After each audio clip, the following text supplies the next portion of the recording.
KayCee's ViewSpot number 27 is very privileged to be able to talk to Mr. M.R.Sivaraman, a retired IAS official who in his long and distinguished career has held very responsible posts both in India and abroad. Among his many posts, he was the Permanent Secretary, Ministry of Finance, Government of India from 1993 to 1996 and Executive Director of the IMF representing India, Bangladesh, Sri Lanka and Bhutan with the rank of an ambassador from 1996 to 1999. Prior to these, he was the Director General, Civil Aviation of India, 1990 to 1993. Thank you, Mr. Sivaraman, for agreeing to appear in KayCee's ViewSpot. You've got a very impressive CV, and I'm sure it'll take hours to cover all the posts you've held. Maybe we can cover them in stages in different episodes here? Yeah, thank you. Yeah, the first question I'd like to ask you is, apart from the posts I've already mentioned, you have been advisor to the Bangladesh government, expert advisor in the United Nations Security Council, and was the chairman, Board of Governors, Lawrence School, Lovedale, Ooty, from 2004 to 2008. Well, all these posts, as far as I can see, would have required different responsibilities and challenges. How did you manage to cope? Basically, my entire career has been only in finance or in commerce. Okay. My becoming DGCA was on account of an accident within ports. Okay. This was immediately after the Airbus 320 crashed in Bangalore. Okay. When the country did not have a Director General of Civil Aviation. Yeah. So the then Prime Minister, Mr. V.P. Singh, wanted to have a person who would be quite ruthless in enforcing discipline in the otherwise highly indisciplined sector of civil aviation. Okay. As I also knew how to fly, he thought that I could be a person who would straighten out things there in the civil aviation sector. Okay. So he asked me to move from the Ministry of Commerce, where I was Additional Secretary then. I immediately asked Director General of Civil Aviation and Additional Secretary Ministry of Civil Aviation. So that's how I got to move into something which had not been connected at all, excepting that I was chairman of a flying club and I knew how to fly. And then of course this was a 3-year period of setting right the entire Directorate General of Civil Aviation by setting up the Flight Inspection Directorate, for which I had assistance of Air Marshal Denzil Kira, who became my advisor from the Ministry of Defence. Then I also set up the Directorate of Aerodromes for aerodrome safety and inspection. Then we set up what is known as, for the first time in the world, Flight Safety Audit, by which we used to audit the airlines that were operating. Because during that period, that we opened up the skies for private sector civil aviation in this country. Okay, so that means the passengers of India have you to be grateful too. Well, what happened at that time was the Indian Airlines Act did not permit, Indian Air Corporation Act did not permit the operation of any private airlines. So the pilots were continuously on strike and the government asked me what could be done. Then we found a small loophole by which we could permit private air taxis. Actually, when we permitted the air taxis, it was I who had the permit at that time. When they started operating, they really operated like scheduled airlines. So some of the members of parliament who came to me, they said that you are violating the Indian Air Corporation Act. I told them, yes, this is violating of the Indian Air Corporation Act. But you know, you have to put up with it till such time they amend the law. Which they amended after a couple of years. But the members of parliament were supportive of this measure because then they found that the Indian Airlines really did have a competitor or competitors. I think in future episodes we'll talk at longer length. I think this itself requires, let's tackle some of today's issues. Since you've been an executive director in the IMF, to what extent do you think the Strauss-Kahn affair has damaged the reputation of the IMF as an institution? And do you think its reputation can be salvaged? As far as the reputation of IMF is concerned, I don't think it is really connected with the private case of Mr. Strauss-Kahn. Of course, people would have said that how come that such a person who had certain weaknesses was selected as the Managing Director of International Monetary Fund. Apart from that, I don't think it would have damaged the reputation of the International Monetary Fund. how can its reputation be? I mean, okay, you said that it hasn't damaged. No, it hasn't. Why do you think the IMF is an important institution? Today, IMF is considered a very important institution because all the G20 decisions relating to the recovery of most of the countries from depression or recession, what you may call it, are being implemented by the International Monetary Fund under the overall guidance of the International Monetary Fund. So it has assumed a lot of importance now, particularly in view of the crisis in different countries. Any example can you give us? Like for example, in the case of Greece, in the case of the European crisis now, it is the International Monetary Fund is trying to look at it and try to provide some solutions. Apart from the principal leaders of the EU. So you think it's still a very effective? It's a very effective institution, and in fact, all the governments have agreed to give a huge amount of money to the International Monetary Fund to ensure that countries' economies do not collapse if there were to be a crisis. Okay, thank you. So, the next question: do you think there's any possibility of our country recovering the huge sums of money stashed away in various parts of the world? It depends upon how we approach the problem. Primarily, all this stashing of money took place during a period when our tax rates were very, very high. When we had a highly controlled economy in this country. So normally when there is a control, people try to break out of that control. So one of the principal reasons was the government itself. Because of its wrong policies, because of its very heavy taxation, people try to stash away the money outside. Now the question is, how much money has been stashed? One is on account of tax avoidance, tax evasion. And secondly, it could be due to over-invoicing, under-invoicing of imports, again to save foreign exchange, because foreign exchange was not easily available. And thirdly, on account of the bribes that are being taken by politicians, bureaucrats or whoever it may be. All these different kinds of sums which are acquired to criminal processes get to be stashed away in countries through the Hawala route. So the question is how to bring them back. Now primarily you have to have the cooperation of the countries concerned. So I think Pranab Mukherjee has taken a good step to redo all the taxation agreements and treaties with these countries. Many of them were signed during my tenure as Secretary Department of Revenue at the time. But at the time we were aware there were a lot of money stashed away outside, but we did not know how to go about it. So some of the cases had been taken up even during that time.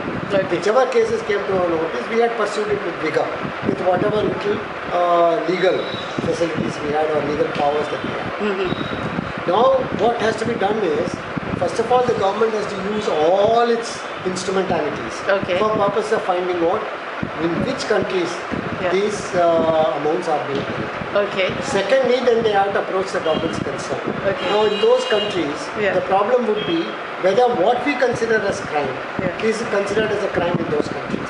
So unless those countries also consider it as a crime, of tax evasion is a crime, suppose tax evasion is a crime in this country.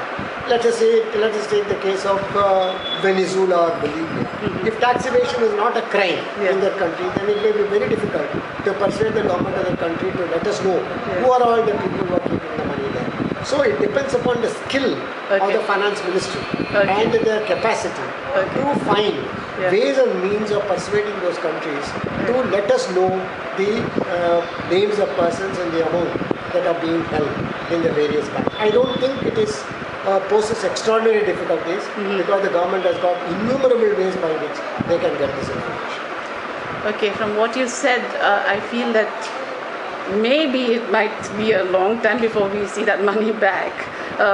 Though you said that the government has the means to do it. Will they do it, carry it out is another question. That depends upon the will and determination of the minister concerned. It is not entirely the will and determination of the officers concerned. I know the officers can do a lot, but ultimately it comes to the point of final decision. It will be the minister who has to take a decision, and ultimately the leadership has to come from the Prime Minister. I am strongly of the view the Prime Minister or the Finance Minister say no, this has to be done at all costs. Whoever may be the person involved in this, go after them. Then it can be done. The way you put it, that means its onus is on the PM concerned And I hope we do have some leader who will bring that money back. But just for the sake of the layperson who doesn't know maybe, what sort of sums are involved, do you have some approximate? It's extremely difficult to say how much money has been stashed away abroad because we have been having a very high tax regime since 1950s. Yeah. Thereafter, we also had enormous restrictions on foreign exchange, use of foreign exchange, exports, imports, etc. So one can't say. Then the most important point is in the last 61 years of planning, we have spent approximately 82 lakh crores. Oh, okay. So even if you assume 5% of the money had gone leaked out, or 10% of the money has leaked out, it is 8 lakh crores. Oh my gosh. Okay. So out of which, how much have gone abroad, how much is circulating within the country, how much has been accumulated in the form of a gold and diamonds within the country is extremely difficult. But an exercise can be done. It may not be accurate, but maybe more or less nearer the point. Okay. Now, I know that, you able to talk on any subject for a really long time, but I would like to get some brief views on some of these issues, and before time runs out, the Lovedale bill, the central government's decision to permit foreign direct investment in the multi-brand retail sector, and the Occupy Wall Street movement that's presently going on. Before I ask you a question on our state, Tamil Nadu. As far as the Lovedale bill is concerned, I do believe that there must be an institution which is autonomous of the government, which can pursue cases independently against officers, ministers, and whoever it is. But there it stops. Corruption can be eliminated only where it takes place. That is in the offices of Tahsildar, regional transport officers, collectorates, and all these places where systems and procedures have to be changed. By setting up a high-powered institution like the Lokpal or the Lokayukta, with all people having the rank of Supreme Court judges and all, is not going to have any impact on corruption. I'm sorry to say this. Because corruption has to be tackled at the place where it takes place. You have to change the systems and procedures. You have to have arm's length transactions so that nobody has to go to a government office to get the benefits from the government or gets a license or permits or whatever it is from the government. Unless that procedural changes take place, we cannot reduce corruption. Lokpal and Lokayutas are only like policemen. When once you lodge a complaint, they will investigate. Thereafter, where does the case go? The case goes only to an additional sessions court or to the district court. Who are they? They are far below the level of the Supreme Court judges and High Court judges. What happens if the case is thrown out? Sukram's case is being given bail. So many cases happen. So what happens to the prestige and image of these people who are Supreme Court judges and High Court judges rank? Then once they recommend a case and the case gets thrown out by a sessions court, then the image of the institution itself gets affected. So instead of making this institution larger than life, it is better to have a very compact institution, which institution will investigate and then prosecute the person concerned in a regular court of law. And that institution should be totally autonomous, should be an institution under the constitution like the Chief Election Commissioner and directly responsible for reporting its activities to the Parliament or the legislature as in the state is concerned. But the government should provide for in the law, which I am afraid they may not be doing so, that within a given time limit, all states, all government departments must change the systems and procedures to ensure that nobody has to approach the government officer for purpose of getting any benefit, as happens in most of the countries in the world. You've really suggested good solutions. I hope the government is listening and they take up some of your suggestions. We have sent the suggestion to the chairman of the Rajya Sabha committee, or rather standing committee on Lovedale bill. He didn't have the courtesy even to reply to us, I'm sorry to say, although he is a person who is very well known. Maybe if he looks at this, he might... he is very well known to me because he has argued a case before me for 4.5 years. Do you think that, now that communication, it's so easy to, technology has made communication so fast, that there can be more transparency and accountability because of stuff like the internet, people being exposed, the corruption being exposed and things like that? All the instruments are available in the government. It is only the will of the government to use those instruments effectively, in a sense that people do not have to approach petty officials. Take for example the issue of a new driving license. It can be done, entire thing can be computerized, including the driving test can be done on the simulator. All the tests can be conducted on a computer. The driving test can be conducted on a simulator.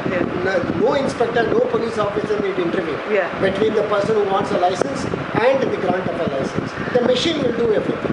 But that has to be implemented, and that bill has to come from the government. Yes, I don't see that will happening anytime soon. What's your view on the FDI? FDI, foreign direct investment on retail. Retail trade. As far as the retail trade is concerned, it's a mixed bag.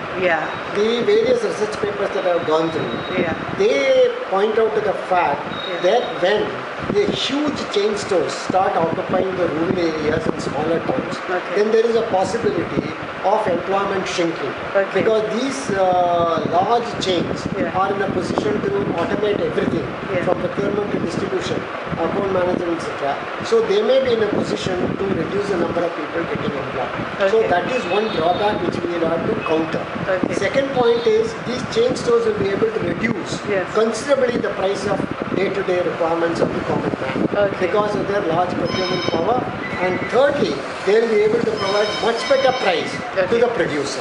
So there are distinct advantages in large chain stores coming in. But there are also disadvantages which have been established by some research people that it could lead to a reduction in employment. But in a country like India, if they decide to have these large chain stores only in mega cities, then the impact of reduction in employment can be considerably reduced, or probably may not be there.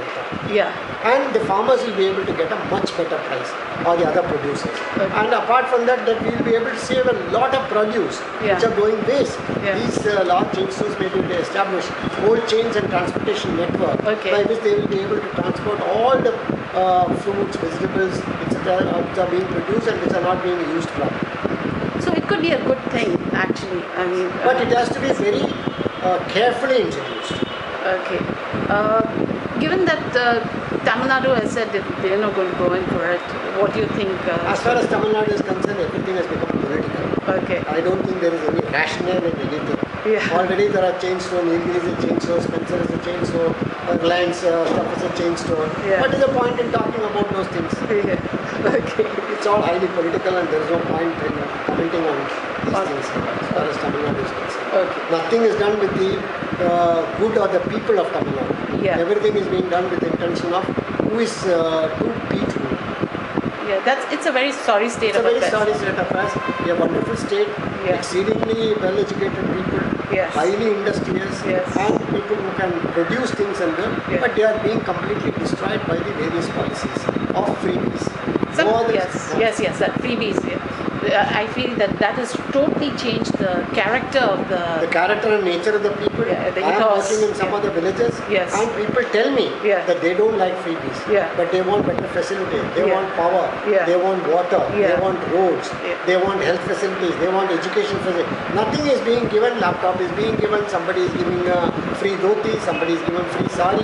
Somebody is giving free. People are simply relaxing, and you must remember, one of the highest liquor consuming states in the country is Tamil Nadu. It's very sad. Because you give a lot of freebies, people have enough money, they go to liquor shop. And the total income, total gross revenue of Tamil Nadu from liquor sales, including the tax, I believe is around 25,000 crores. This is horrifying. And to think that, the Tamil person was such a hard-working guy. I mean, that I don't know whether we'll ever find that. The Tamil culture is known throughout the world. The entire world praises Tamil culture, the way in which they build temples, the way in which they have managed their affairs here. It is very unfortunate that by giving freebies, they are destroying all individuality in this country. This question is connected to this. The common man, already reeling under inflation, rising fuel costs, and the purchasing power becoming limited almost on a daily basis, was recently confronted with a triple whammy: the doubling of prices in bus fares and electricity, and a raise in milk prices. I feel all this has reduced the upper middle class to lower middle class, and the lower middle class to the poor category. Where does this leave the poor man? How can he cope? What is the solution? No, as far as Tamil Nadu is concerned, unfortunately, there has been too much of corruption. Okay. And it is institutionalized systemic corruption.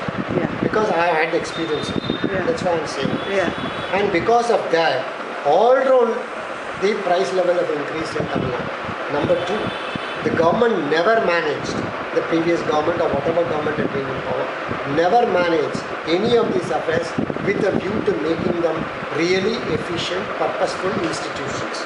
So let us take the Tamil Nadu Electricity Board. It's one of the finest electricity board. It was one of the finest electricity board in the country. Okay. But they have completely ruined it by allowing it to give freebies, allowing to give free power, allowing people to misuse everything, so that it is burdened with a debt of 54,000 crores. Okay. Had they started gradually increasing the tariff rates, as the present Chief Minister said, such a whammy would not have been necessary. Okay. Similarly, in the case of milk prices, and also in the case of the fares as far as the Road Transport Corporation are concerned.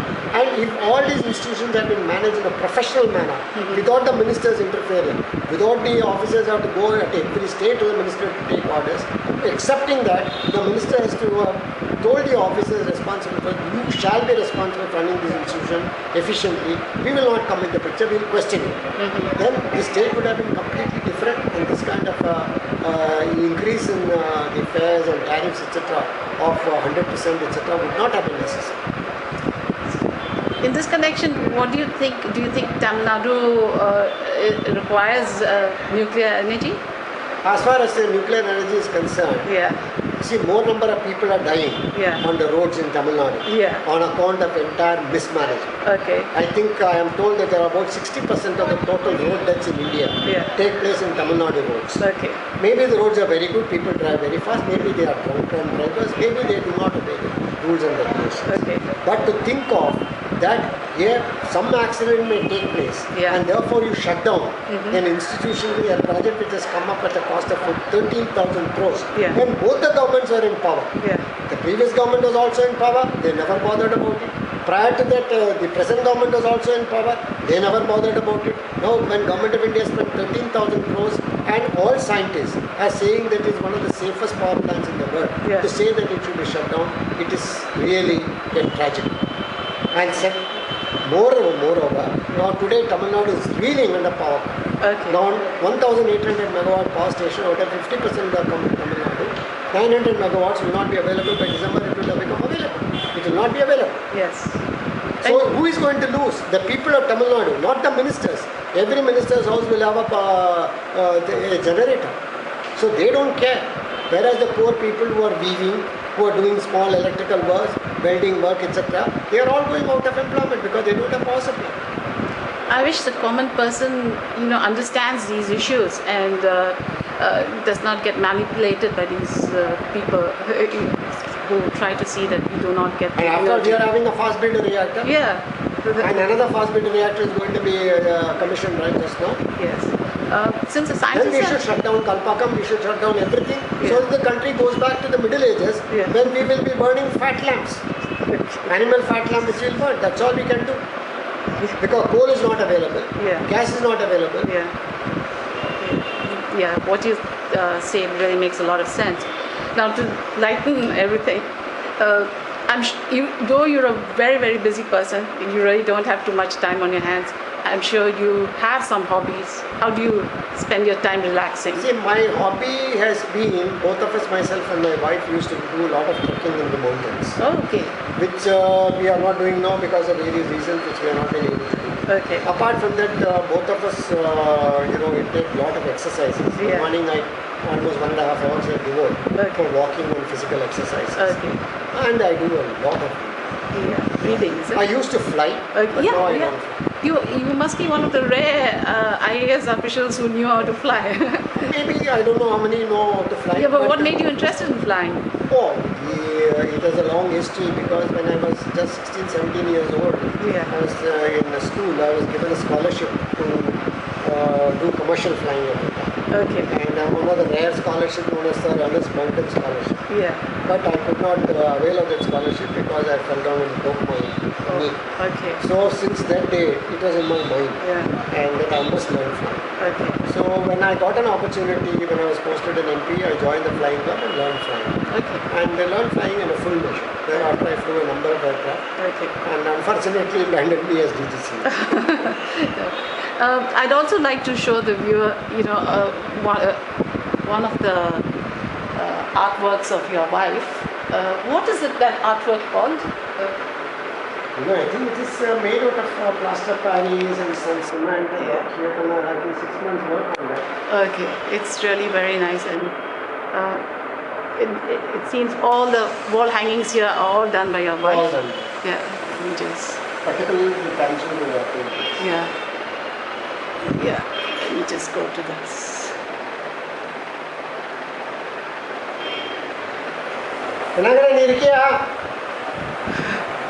Okay, I before I end, I always end this way. Do you have anything to say to anyone on anything?